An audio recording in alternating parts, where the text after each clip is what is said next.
نماز کے لیے سب مکمل ہو جائے تو سب کے پیچھے کے لیے نماز پڑھ سکتے ہیں؟ ہاں، یہ بھی ایک بہت ہی مسئلہ ہے، کئی مرتبہ ہمارے خیال سے اس مسئلے پر بات ہوئی ہے۔ حدیث شریف میں پیارا رسول اللہ لا صلاۃ خلف الصف، لا صلاۃ للفرد خلف الصف، اکیلا آدمی سب کے پیچھے نماز پڑھے وہ صلاۃ صحیح نہیں ہے۔ تو بعض علماء نے کہا کہ جب آئے تو سب جب مکمل ہے تو ایک آدمی کھینچ لو، ایک آدمی کھینچو گے اس کی نماز میں خلل ہوگا، پوری سب حرکت میں آ جائے گی۔ تو کیا کرنا ہے؟ صحیح مسئلہ یہ ہے کہ آپ جو ہے انتظار کریں، اگر کوئی آ لے رہا ہے آپ کے ساتھ تو آپ پیچھے دو آدمی جماعت بنا لیں، نہیں تو آپ کھڑے ہو جائیں، کوئی آ جائے گا مل جائے گا، اگر رکوع سے پہلے وہ بھی مل گیا تو آپ کی رکعت مل گئی، نہیں آیا اکیلے آپ پیچھے رکوع اور سجدہ کیا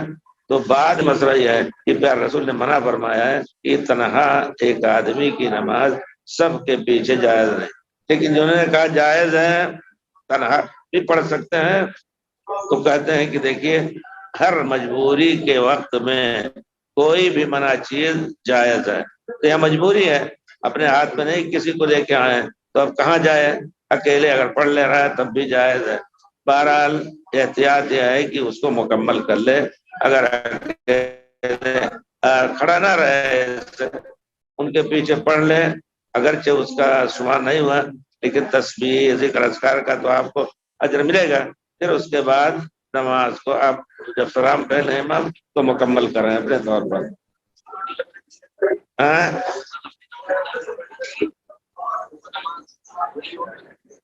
اکیلے اگر پڑھے ہیں، اکیلے پڑھے ہیں تو پیارے رسول کے قول کے مطابق لا صلاۃ، صلاۃ نہیں ہے اکیلے شخص کی جو سب کے پیچھے اکیلے پڑھ رہا ہو۔ اب سب کے پیچھے اکیلے یا تو جگہ سب میں خالی ہے آپ پڑھ رہے ہیں تو بہت بڑی غلطی ہے، نہیں جگہ ہے تو آئے آپ دیر سے تو پھر کیا کریں، آپ وہ صلاۃ شمار نہ کریں، آپ پڑھ لیں انشاءاللہ ان کے پیچھے، پھر جب سلام پھیرے تو اٹھ کر کے ایک رکعت دو رکعت جو بھی ہو مکمل کریں آپ۔